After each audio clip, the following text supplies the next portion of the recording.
പ്രിയമുള്ള സഹപ്രവർത്തകരെ, നാട്ടുകാരെ, സഹോദരി സഹോദരന്മാരെ, നമ്മുടെ ഭരണകൂടങ്ങൾ വർഷങ്ങളായി അനുവർത്തിച്ചുകൊണ്ടിരിക്കുന്ന കടുത്ത നന്ദികേടിനെതിരായിട്ടുള്ള ഒരു സമരമാണ് തിരുവനന്തപുരത്തെ എയർ ഇന്ത്യ ആസ്ഥാനത്തിന് മുന്നിൽ ഇപ്പോൾ വെൽഫെയർ പാർട്ടിയുടെ നേതൃത്വത്തിൽ നടന്നുകൊണ്ടിരിക്കുന്നത്. എല്ലാവർക്കും അറിയുന്ന ഒരു പച്ചയായ സത്യമാണ്, നമ്മുടെ രാജ്യം, പ്രത്യേകിച്ചും കേരളം, ഇന്നത്തെ ഒരവസ്ഥയിൽ നിൽക്കുന്നതിൻ്റെ കാരണം ഇവിടെ നിന്ന് വിവിധ രാജ്യങ്ങളിൽ പോയി ജോലി ചെയ്തുകൊണ്ടിരിക്കുന്ന ലക്ഷക്കണക്കിന് വരുന്ന പ്രവാസികളാണ്. അവരുടെ യൗവനം കുടുംബത്തോടൊപ്പം ചിലവഴിക്കേണ്ടത്, മക്കളോടൊപ്പം ചിലവഴിക്കേണ്ട, പിറന്ന നാട്ടിൽ ജീവിച്ചു തീർക്കേണ്ടുന്ന ഒരു ആയുഷ്കാലം എല്ലാ സുഖ സൗഭാഗ്യങ്ങളും ഒഴിവാക്കി വിദേശത്ത് പോയി വളരെ പ്രതികൂലമായ അന്തരീക്ഷത്തിൽ ജോലി ചെയ്ത് ലഭിക്കുന്ന വരുമാനമാണ് ഈ നാടിനെ ഇങ്ങനെ കൊണ്ടുപോകുന്നത്. നമ്മുടെ ഭരണകൂടങ്ങൾക്ക് രാജ്യത്തിന്റെ വികസനത്തിലുള്ള പങ്ക് എത്രയാണോ അതിന്റെ 10 മടങ്ങാണ് ഈ പ്രവാസികൾക്ക് രാജ്യത്തിന്റെ വികസനത്തിലുള്ളത്. നമുക്ക് റോഡുണ്ടാകുന്നതും പാലമുണ്ടാകുന്നതും തോടുണ്ടാകുന്നതിനും എല്ലാം സർക്കാരിനെ സഹായിക്കുന്നത് അതിന്റെ നികുതി വരുമാനമാണ്. സർക്കാരിന് നികുതി കിട്ടുന്നത് രാജ്യത്ത് നടക്കുന്ന ക്രയവിക്രയങ്ങളിലൂടെയാണ്. വിൽപ്പന നികുതിയിലൂടെ, ആദായ നികുതിയിലൂടെ, എക്സൈസ് നികുതിയിലൂടെ, സേവന നികുതിയിലൂടെയൊക്കെയാണ് സർക്കാർ അതിന്റെ വരുമാനം കണ്ടെത്തുന്നത്. കേരളത്തെ സംബന്ധിച്ചിടത്തോളം ഈ വരുമാനം ഉണ്ടാകണമെങ്കിൽ, കേരളത്തിൽ വിൽപ്പന നടക്കണമെങ്കിൽ, മാർക്കറ്റ് ചലിക്കണമെങ്കിൽ കേരളത്തിലെ ഈ പ്രവാസികളുടെ വരുമാനം വന്നേ മതിയാകും. അവരിങ്ങോട്ട് അയച്ചു കൊടുക്കുന്ന പൈസ കൊണ്ടാണ്, പണം കൊണ്ടാണ് ഇവിടെ നമ്മുടെ ഓരോ രംഗത്തും കാര്യങ്ങൾ നീങ്ങിക്കൊണ്ടിരിക്കുന്നത്. ഉദ്യോഗസ്ഥന്മാരുടെ വരുമാനം, ഉദ്യോഗസ്ഥന്മാർക്ക് ശമ്പളം കൊടുക്കാൻ മാത്രമേ ഒരു ഭാഗത്ത് നമ്മുടെ നികുതി വരുമാനം മതിയാകൂ എന്ന് സർക്കാർ പറയുന്നുണ്ട്. അതിനപ്പുറത്തേക്ക് രാജ്യത്ത് എന്തെങ്കിലും വികസന പ്രവർത്തനങ്ങൾ നടക്കണമെങ്കിൽ മറ്റു നിക്ഷേപങ്ങൾ വരണം. ആ നിക്ഷേപങ്ങളിൽ വളരെ പ്രധാനപ്പെട്ട ഒരു മേഖല പ്രവാസികളുടെ കോടിക്കണക്കിന് രൂപയാണ് അവരുടെ നമ്മുടെ ബാങ്കുകളിലേക്ക് എത്തിച്ചു കൊടുക്കുന്നത്. നമ്മുടെ വാണിജ്യ ബാങ്കുകളിൽ വന്നു ചേരുന്ന ഈ വിദേശ നിക്ഷേപം, NRI നിക്ഷേപമാണ് രാജ്യത്തിന്റെ വികസനത്തിന് വേണ്ടി ബാങ്കുകൾ നൽകുന്ന വായ്പ. ഈ പണം ബാങ്കിലേക്ക് വന്നില്ലെങ്കിൽ ബാങ്കുകൾക്ക് വായ്പ കൊടുക്കാൻ കഴിയില്ല. അങ്ങനെ വായ്പ എടുത്തുകൊണ്ടാണ് കേരളത്തിൽ വികസന പ്രവർത്തനങ്ങൾ നടക്കുന്നത്. വലിയ കോർപ്പറേറ്റുകൾ പോലും കേരളത്തിൽ വികസന പ്രവർത്തനങ്ങൾ വരുമ്പോൾ അവർക്ക് ബാങ്കുകളുടെ സഹായം ആവശ്യമാണ്. ആ ബാങ്കുകളിലേക്ക് പണം എത്തിക്കുന്നത് കേരളത്തിൽ നിന്ന് പുറത്തുപോയി പണിയെടുക്കുന്ന ഈ ലക്ഷക്കണക്കിന് വരുന്ന പ്രവാസികളാണ്. അവരുടെ വരുമാനം ഇവിടേക്ക് വരുന്നത് നിലച്ചാൽ നമ്മുടെ രാജ്യത്ത് പണിമുടക്ക് ബന്ദ് പ്രഖ്യാപിക്കുമ്പോൾ എങ്ങനെയാണ് രാജ്യം സ്തംഭിച്ചു പോകുന്നത്, അതുപോലെ സ്തംഭിച്ചു പോകും. എല്ലാ മേഖലയിലും സ്തംഭനമുണ്ടാകും. അടിക്കടിയായി ഇവിടെ സൂചിപ്പിച്ചതുപോലെ വന്നുകൊണ്ടിരിക്കുന്ന വിലക്കയറ്റത്തെ ഒരു പരിധിവരെയെങ്കിലും അഭിമുഖീകരിക്കാൻ സാധിക്കുന്നത് ഇവിടെ നിന്നുള്ള വരുമാനം കൊണ്ടല്ല. ഇവിടെ നിന്നുള്ള വരുമാന വർധനവ് കൊണ്ട് ആർക്കും നമ്മുടെ ഈ വിലക്കയറ്റത്തെ അഭിമുഖീകരിക്കാൻ കഴിയില്ല എന്നത് എല്ലാവർക്കും അറിയുന്ന ഒരു കാര്യമാണ്. ഇവിടെ നിന്ന് ലഭിക്കുന്ന ശമ്പളം വർഷത്തിൽ ഒരിക്കലാണ് അതൊരു ഇൻക്രിമെന്റ്, വാർഷിക ഇൻക്രിമെന്റ് ആണ്. അല്ലെങ്കിൽ 2-3 വർഷം, 5 വർഷം കൂടുമ്പോഴാണ് ഉദ്യോഗസ്ഥന്മാരുടെ ശമ്പള പരിഷ്കരണം നടപ്പിലാക്കുന്നത്. ഗവൺമെന്റ് ശമ്പളത്തിൽ വരുന്ന പരിഷ്കരണത്തെ അടിസ്ഥാനപ്പെടുത്തിയാണ് സ്വകാര്യ മേഖലയിൽ ശമ്പള പരിഷ്കരണം വരുന്നത്. കേരളത്തിന്റെ കാർഷിക മേഖലയിൽ നിന്നുള്ള വരുമാനം 15 വർഷമായി ഒരേ നിലയിലാണ് പോയിക്കൊണ്ടിരിക്കുന്നത്. ഈ നിലക്ക് ഇവിടെ നിന്നുള്ള വരുമാന വർധനവ് കൊണ്ട് ഇപ്പോൾ നമ്മുടെ മേൽ വന്നുകൊണ്ടിരിക്കുന്ന ഈ വിലക്കയറ്റത്തെ അഭിമുഖീകരിക്കാൻ കേരളീയർക്ക് സാധിക്കില്ല. അത് സാധിക്കുന്നത് പ്രവാസികൾ അയച്ചു കൊടുക്കുന്ന പൈസ കൊണ്ടാണ്. അതിങ്ങോട്ട് വരാതിരുന്നാൽ ഉത്തരേന്ത്യയിലെ ഗ്രാമങ്ങൾ പോലെയാകും കേരളം. അവിടങ്ങളിൽ നിന്ന് നമുക്ക് കേൾക്കുന്ന വിവരങ്ങൾ ദാരിദ്ര്യം കൊടികുത്തി വാണുകൊണ്ടിരിക്കുകയാണ്. അവിടെ ജീവിക്കാൻ ഒരു വഴിയില്ലാതെ 2 നേരം പോലും ഭക്ഷണം കഴിക്കാൻ വകയില്ലാത്ത അവരെ കണ്ടുകൊണ്ടാണ് കേന്ദ്ര ഗവൺമെന്റ് പല സ്കീമുകളും പ്രഖ്യാപിച്ചുകൊണ്ടിരിക്കുന്നത്. ആ സ്കീമുകൾ കേരളത്തിൽ വേണ്ടി വരാത്തതിന്റെ കാരണം ഈ പാവങ്ങൾ അവിടെ നിന്ന് പണിയെടുത്ത് അവരുടെ വീടുകളിലേക്ക് അയച്ചു കൊടുത്തുകൊണ്ടിരിക്കുന്ന ഈ പണം ഇവിടെ നിർബാധം വന്നുകൊണ്ടിരിക്കുന്നത് കൊണ്ടാണ്. ഇങ്ങനെയുള്ളൊരു കൂട്ടരോട് സാമാന്യമായി കാണിക്കേണ്ട ഒരു മര്യാദയുണ്ട്. നമ്മുടെ രാജ്യത്ത് പണിയെടുക്കുന്ന സാധാരണ കൂലിത്തൊഴിലാളികളോട് കാണിക്കുന്നതിനേക്കാൾ വിവേചനപരമായ നിലപാടാണ് ഈ പ്രവാസി സമൂഹത്തോട് കേരള സർക്കാരുകൾ സ്വീകരിക്കുന്നത്. നിങ്ങളുടെ പണം ഞങ്ങൾക്ക് വേണം, നിങ്ങളെ ഞങ്ങൾക്ക് വേണ്ട എന്നാണ്. നിങ്ങളുടെ പണം ഇങ്ങ് പോന്നോട്ടെ, അത് എത്രയും ഇനിയും വന്നാൽ സ്വീകരിക്കാൻ ഞങ്ങൾ റെഡിയാണ്. അതിനുവേണ്ടി ഇവിടെ കോർപ്പറേഷൻ ഉണ്ടാക്കുന്നു, പുതിയ സംരംഭങ്ങൾ ഉണ്ടാക്കുന്നു. വിദേശികളുടെ നിക്ഷേപത്തെ മാത്രം കേന്ദ്രീകരിച്ചുകൊണ്ട് സർക്കാരിന്റെ പുതിയ വികസന പദ്ധതികൾ കെട്ടിയുണ്ടാക്കിക്കൊണ്ടിരിക്കുകയാണ്. എന്തിനേറെ കേരളത്തിൽ പുതുതായി പൊങ്ങിക്കൊണ്ടിരിക്കുന്ന സ്വാശ്രയ വിദ്യാഭ്യാസ സ്ഥാപനങ്ങൾ ആകെ ലക്ഷ്യം വെക്കുന്നത് ആരെയാണ്? പ്രവാസികളുടെ വരുമാനത്തെ മാത്രം ആശ്രയിച്ചാണ് ഈ സ്വാശ്രയ വിദ്യാഭ്യാസ സ്ഥാപനങ്ങൾ നിലനിൽക്കുന്നത്. ഇങ്ങനെ എല്ലാവർക്കും പ്രവാസികളുടെ വരുമാനത്തെ വേണം. അവന്റെ കുട്ടി പ്രവാസി കുട്ടി എന്ന നിലയിൽ പഠിക്കാൻ വേണ്ടിയിട്ട് കോളേജിൽ വന്നാൽ അവനൊരു പട്ടം കൊടുക്കും, NRI പട്ടം. ആർക്ക് വേണം ഈ പട്ടം? ആ പട്ടം കൊടുത്താൽ എന്താ പോകുന്നത്? NRI-കാരന്റെ കയ്യിൽ നിന്ന് 8 ലക്ഷം. സാധാരണ ഇവിടെ വാങ്ങുന്നത് 3 ലക്ഷമാണ് ഫീസെങ്കിൽ NRI-കാരന്റെ 8 ലക്ഷം. എന്തൊരു ഔദാര്യമാണ് കേന്ദ്രത്തിലെ സർക്കാരുകൾ ഈ പാവങ്ങൾക്ക് നൽകുന്നത്. ഈ ഔദാര്യം ഈ പ്രവാസികൾക്ക് വേണ്ട എന്നാണ് അവരുടെ ഭാഗത്ത് നിന്ന് ഉയർന്നുകൊണ്ടിരിക്കുന്നത്. ഇതാണ് ഒരു സർക്കാരിന്റെ ഭാഗത്തു നിന്നുണ്ടാകേണ്ട മര്യാദ. ഈ മര്യാദകേടിന് എന്താണ് നമുക്ക് സർക്കാരിനോട് പറയേണ്ടി വരുന്നത്? അതുകൊണ്ട് ഈ മര്യാദകേട് അവസാനിപ്പിക്കണം. ആ മര്യാദകേടിന്റെ മറ്റൊരു ഭാഗമാണ് ഗവൺമെന്റിന്റെ കീഴിലുള്ള എയർ ഇന്ത്യ എന്ന് പറയുന്ന ഒരു വെള്ളാന, ഒരു താപ്പാന എന്ന് പറയാവുന്ന ഈ സ്ഥാപനം. എവിടുത്തെ മാനേജർമാരുടെ ശമ്പളം നിങ്ങൾ ചോദിച്ചു നോക്കണം, കണ്ണു തള്ളിപ്പോകും.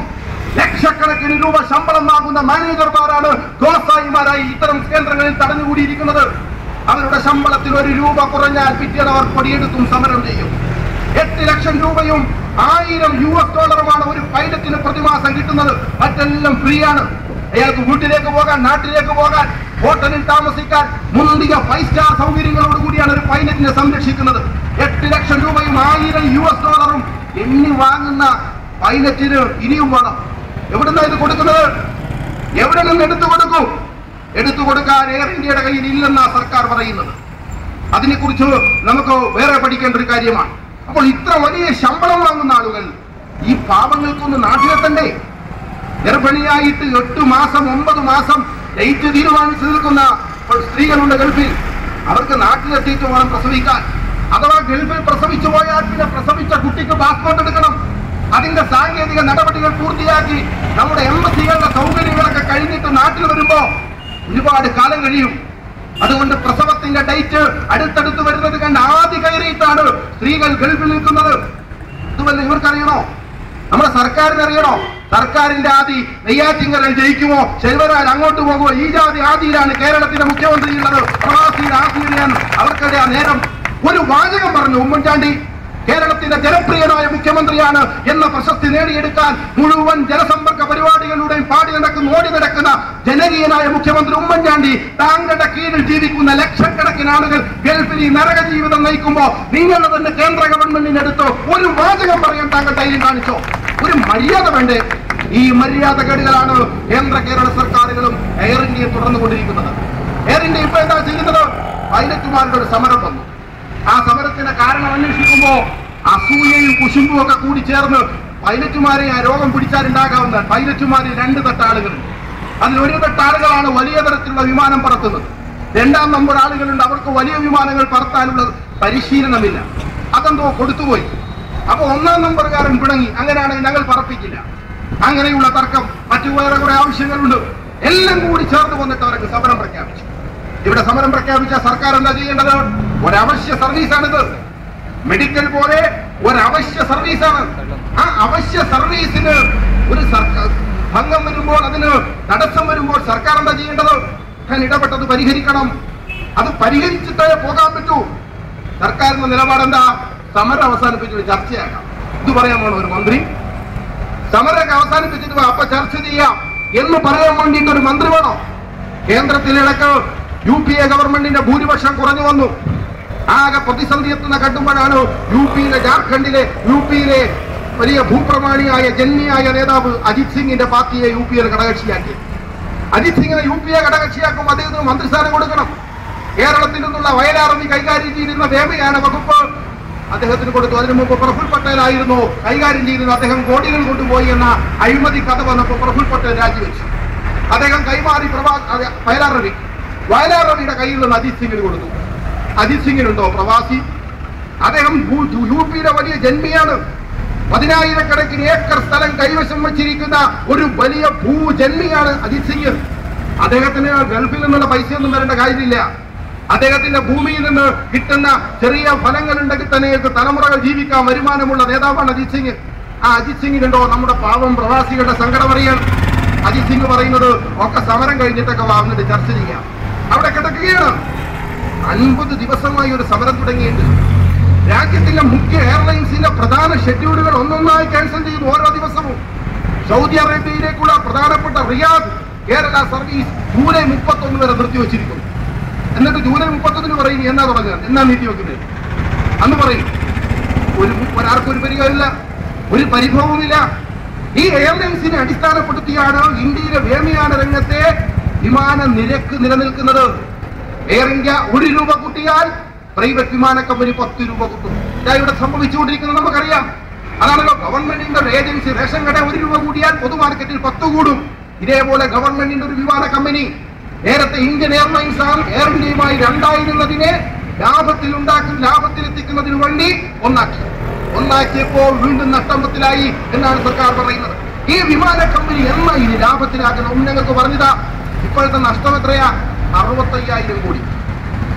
എയർ ഇന്ത്യയുടെ വാർഷിക നഷ്ടം 65,000 കോടി. ആർക്കും കൊടുത്തില്ല. ഈ പ്രവാസികൾക്ക് 1 രൂപയുടെ ഇളവ് നിങ്ങൾ കൊടുത്തിട്ടുണ്ടോ? 1 രൂപയുടെ ഇളവ് പ്രവാസികൾക്ക് കൊടുത്തിട്ടാണ് എയർ ഇന്ത്യക്ക് നഷ്ടം വന്നത് എന്ന് പറഞ്ഞാൽ നമുക്ക് സമാധാനിക്കാമായിരുന്നു. അതിന് 30,000 കോടി കഴിഞ്ഞ ബഡ്ജറ്റിൽ കേന്ദ്ര സർക്കാർ എയർ ഇന്ത്യക്ക് വകയിരുത്തി. നഷ്ടം പരിഹരിക്കാൻ ഗവൺമെന്റ് 30,000 കോടി കൊടുത്തു. എന്നാൽ പരിഹരിക്കുമോ നഷ്ടം? നഷ്ടം പരിഹരിക്കുന്ന കാരണം ഇത് കെടുകാര്യസ്ഥതയാണ്. മര്യാദയ്ക്ക് കാര്യങ്ങൾ നടത്തിക്കൊണ്ടുപോയാൽ ഈ സ്ഥാപനം ലാഭത്തിലെത്തും. കാരണം ഇതിനേക്കാൾ വിമാന സർവീസ് കുറഞ്ഞ പ്രൈവറ്റ് വിമാന കമ്പനിയാണ് ജെറ്റ് എയർവൈസ്. എയർ ഇന്ത്യയുടെ കയ്യിലുള്ള വിമാനത്തിന് എത്രയോ വിമാനം കുറവാണ്. അവരുടെ സർവീസ് എത്ര കുറവാണ്. ജെറ്റ് എയർവൈസ് ലാഭത്തിലാണ്. അത് സ്വകാര്യ വിമാന കമ്പനിയാണ്. ഇവിടെ നമ്മൾ ഈ പ്രൈവറ്റ് ബസ് നടത്തുന്നത് പോലെ നടത്തുന്ന ഒരു വിമാന കമ്പനിയാണ് സ്പൈസ് ജെറ്റ്. ചെറിയ ലോക്കൽ വണ്ടി, ആ ലോക്കൽ ഫ്ലൈറ്റ് സർവീസ് നടത്തുന്ന സ്പൈസ് ജെറ്റ് കോടിയ ലാഭത്തിലാണ്. ഇങ്ങനെ ലോകത്തിലെ എല്ലാ സ്വകാര്യ വിമാന കമ്പനികളും വലിയ തോതിൽ ലാഭത്തിലാണ്. വിദേശത്ത് നിന്ന് വരുന്ന ഇത്തിഹാദ് എയർലൈൻസ് വളരെ കുറഞ്ഞ ചാർജിലാണ്. എയർ ഇന്ത്യയേക്കാൾ താഴ്ന്ന ചാർജിലാണ് ഇത്തിഹാദ് സർവീസ് നടത്തിക്കൊണ്ടിരിക്കുന്നത്. ഇത്തിഹാദ് ലാഭത്തിലാണ്. UAE എമിറേറ്റ്സ് ലാഭത്തിലാണ്. ബഹ്റൈന്റെ ഗൾഫ് എയർ ലാഭത്തിലാണ്. ഖത്തർ എയർവേസ് ലാഭത്തിലാണ്. എല്ലാ വിമാന കമ്പനികളും ഇതേ സർവീസിൽ ഇതേ റൂട്ടിൽ ഇതിനേക്കാൾ ചാർജ് കുറച്ച് നടത്തുന്ന എല്ലാ വിമാന കമ്പനിയും ലാഭത്തിലാണ്. എന്റെ ഈ സർക്കാരിന്റെ മഹാരാജാവ് കൊമ്പം വീശയും പിടിച്ചു നിൽക്കുന്ന ഈ മഹാരാജാവ് മാത്രം എന്റെ നഷ്ടത്തിലായി പോകുന്നു. ഇത് കെടുകാര്യസ്ഥതയാണ്. അഴിമതിയാണ് ഇതിന്റെ പിന്നിലുള്ളത്. കോടികൾ കട്ടുപിടിക്കുന്ന അഴിമതി രാജാക്കന്മാർ ഇവിടെ കയറിയിരിക്കുന്നത് കൊണ്ടാണ് ഈ നഷ്ടം സംഭവിക്കുന്നത്. അതിന്റെ എല്ലാം ഭാരം വഹിക്കേണ്ടതാരാ? പാവം പ്രവാസി. നിങ്ങൾ നോക്കണം, അമേരിക്കയിലേക്കും ഫ്രാങ്ക്ഫർട്ടിലേക്കും ലണ്ടനിലേക്കും ഒക്കെ ഡൽഹിയിൽ നിന്ന് വിമാന സർവീസ് ഉണ്ട്. രാജ്യ തലസ്ഥാനത്ത് നിന്ന് മറ്റ് രാജ്യങ്ങളുടെ തലസ്ഥാനത്തിലേക്ക് വിമാന സർവീസ് നടത്തണം. ഇതിന് അഭിമാനത്തിന്റെ പ്രശ്നമാണ്. നമ്മുടെ രാജധാനി എക്സ്പ്രസ് പോകുന്നത് പോലെ. പക്ഷെ പോകാനാണില്ല. വിമാനത്തിൽ സീറ്റ് കാലിയ 10-15 ആളുകളെ പോലെ നമ്മുടെ അവാർഡ് സിനിമ കാണാൻ തിയേറ്ററിൽ ആള് പോകുന്ന പോലെയാ UAE അങ്ങോട്ടേക്കുള്ള വിമാന സർവീസ് നടത്തുന്നത്. നഷ്ടത്തിലാണ്. ആ നഷ്ടം പരിഹരിക്കുന്നത് എവിടെയാ? ആളുകൾ ക്യൂ നിൽക്കുന്ന ഗൾഫ് സെക്ടറിലേക്കുള്ള വിമാനത്തിലാണ്. ഗൾഫ് സെക്ടറിലേക്ക് എപ്പോഴും ആളുകൾ ക്യൂവിലാണ് ടിക്കറ്റ് കിട്ടാൻ വേണ്ടി. ഈ സെക്ടറിൽ ഇടയ്ക്കിടയ്ക്ക് എയർ ഇന്ത്യ ചാർജ് കൂട്ടും. ധാരാളം കൂടുതലുണ്ടെന്ന് കണ്ടാൽ അപ്പോഴങ്ങ് ചാർജ് കൂട്ടും. ഒറ്റടിക്ക് 2 ഇരട്ടി, 4 ഇരട്ടി, 5 ഇരട്ടി ചാർജാണ് എയർ ഇന്ത്യ വരുത്തുന്നത്. ഈ ചാർജ് കൊടുക്കാൻ ആളുകൾക്ക് വീട് പിടിക്കണ്ടേ? രോഗബാധയായി കിടക്കുന്ന അച്ഛനെയും അമ്മയും കാണണ്ടേ? മക്കളെ കാണണ്ടേ? സ്വന്തം നാട് കാണണ്ടേ? അപ്പോൾ കയ്യിലുള്ള പൈസ കൊടുത്തിട്ട് എങ്ങനെയും നാട് പിടിക്കാൻ ഈ പാവങ്ങൾ ശ്രമിക്കുമെന്ന ഒരു ജനതയുടെ നിസ്സഹായതയെ കൊള്ളലാഭമാക്കി മാറ്റുന്ന ഈ ചൂഷണ സ്ഥാപനത്തെ എന്തെങ്കിലും തീറ്റിപ്പോട്ടണം. ഇതാണ് നടന്നുകൊണ്ടിരിക്കുന്നത്. ഇങ്ങനെ ചാർജ് ഈടാക്കുക. അങ്ങനെ വരുമ്പോ തന്നെ നമ്മുടെ വിമാനത്തിലിരിക്കുമ്പോ തൊട്ടടുത്ത സീറ്റുകാരോട് നിന്റെ ഫ്ലൈറ്റ് ചാർജ് എത്രയാ? എന്റെ 8,000. നിന്റെതോ? എന്റെ 16,000. തൊട്ടപ്പുറത്തിരിക്കുന്നതോ 24,000. എന്തൊരു അന്യായമായത്! എന്തൊരു നെറിയാണിത്! നമ്മൾ വിമാന ബസ്സിൽ യാത്ര ചെയ്യാറുണ്ട്. ബസ്സിൽ ഒരു ദൂരത്തിൽ നിന്ന് ഒരു ദൂരത്തിലേക്ക് യാത്ര ചെയ്യുമ്പോൾ ആ ദൂരത്തിലുള്ള എല്ലാവരും ഒരേ ചാർജാണ് കൊടുക്കുന്നത്. അല്ലാണ്ട് ഓരോരുത്തരുടെ ഓടി കൊടുത്തുമ്പോൾ വണ്ടി പുറപ്പെടുമ്പോൾ ഓടിക്കറിയവന്റെ ഒരു ചാർജ്, നേരത്തെ സീറ്റിൽ കയറിയുന്നവന്റെ വേറെ ചാർജ്, പിന്നെ നിന്നു പോകുന്നവന് മൂന്നാമതൊരു ചാർജ് ബസ്സിലുണ്ടോ? ട്രെയിനിലുണ്ടോ? നമ്മുടെ ഒരു ഗതാഗത സംവിധാനത്തിനും ഈ അന്യായമില്ല. പക്ഷെ വിമാനത്തിൽ എന്താ, വൈകി വരുന്നവൻ 4 ഇരട്ടി, ആദ്യം പോയി അവിടെ ഇരുന്നവന് കുറഞ്ഞ ചാർജ്, ഇങ്ങനെ ഓരോ ചാർജ്. ഒരു സീറ്റിൽ തന്നെ യാത്ര ചെയ്യുന്ന 3 യാത്രക്കാർ 3 ചാർജ് കൊടുത്തു പോകേണ്ടി വരുന്ന ഒരു അന്യായം. എയർ ഇന്ത്യക്ക് മറുപടി ഉണ്ട്, ആ മറുപടി നാളെ ഉണ്ടായേക്കും. അതുകൊണ്ട് ആ മറുപടി ഞാൻ അങ്ങോട്ട് പറയാം. എയർ ഇന്ത്യയുടെ മറുപടി എന്താ, അന്താരാഷ്ട്ര വിമാന ചട്ടം അനുസരിച്ചാണ് ഞങ്ങൾ വിമാന സർവീസ് നടത്തുന്നത്. അതുകൊണ്ട് അയാളുടെ ചില മാർഗദർശനങ്ങളുണ്ട്. അതുകൊണ്ട് മറ്റ് വിമാന കമ്പനികൾ ഈ രീതി സ്വീകരിക്കുമ്പോൾ ഞങ്ങൾക്ക് അങ്ങനെ സ്വീകരിക്കാതിരിക്കാൻ പറ്റില്ല. ഇത് സർക്കാരിന്റെ സർവീസാണ്, ഇതൊരു സ്വകാര്യ മുതലാളിയുടെ വിമാന കമ്പനിയല്ല. ഈ ന്യായം പറയാൻ അത് സ്വകാര്യ വിമാന കമ്പനിയുള്ളതാണ്. ആ മറുപടി ജനങ്ങളോട് വേണ്ട. ജനങ്ങൾ തെരഞ്ഞെടുത്ത അധികാരത്തിലേറിയ ജനങ്ങളുടെ നികുതി പണം കൊണ്ട് നിലനിൽക്കുന്ന ഒരു കമ്പനിയെ ഈ മറുപടിയല്ല ജനങ്ങളോട് പറയേണ്ടത്. നിങ്ങൾ ചട്ടമുണ്ടാക്കണം, രാജ്യത്തിന് നിയമമുണ്ടാക്കണം, എന്നിട്ട് ആ നിയമം അനുസരിച്ചോ ഇതിൽ ഭേദഗതി വരുത്താനുള്ള സംവിധാനം ഉണ്ടാക്കണം. എയർ ഇന്ത്യ ഇത് ചെയ്യില്ല. കാര്യം ഞാൻ നേരത്തെ പറഞ്ഞതാണ്, മറ്റൊരു സെക്ടറിലെ നഷ്ടം പരിഹരിക്കണം ഇവിടെ കൊണ്ടാണ്. ഈ ക്രോസ് സബ്സിഡി പാടില്ല എന്ന് സുപ്രീം കോടതി മറ്റു പല സർവീസ് മേഖലയിലും പറഞ്ഞിട്ടുണ്ട്. ക്രോസ് സബ്സിഡി പാടില്ല. ഒരു കൂട്ടം ആളുകളിൽ നിന്ന് പണമെടുത്ത് വേറൊരു കൂട്ടരെ തീറ്റിപ്പോറ്റുന്ന രീതി ഒരു ശരിയായ രീതിയല്ല എന്ന് വിദ്യാഭ്യാസ മേഖലയിലെ ആനുകൂല്യത്തെ കുറിച്ച് സുപ്രീം കോടതിയുടെ വിധിയുണ്ട്. ക്രോസ് സബ്സിഡി പാടില്ല. ഇവിടെ എന്താ നടക്കുന്നത്, ലണ്ടനിലേക്കും അമേരിക്കയിലേക്കും പോകേണ്ട യാത്രക്കാർക്ക് ചാർജ് കുറച്ചു കൊടുക്കാൻ ഒരു ദിവസം മുഴുവൻ യാത്ര ചെയ്യണം. ന്യൂയോർക്കിലെത്തണമെങ്കിൽ 2 മണിക്കൂർ യാത്ര ചെയ്താൽ യുഎയിലെത്താം.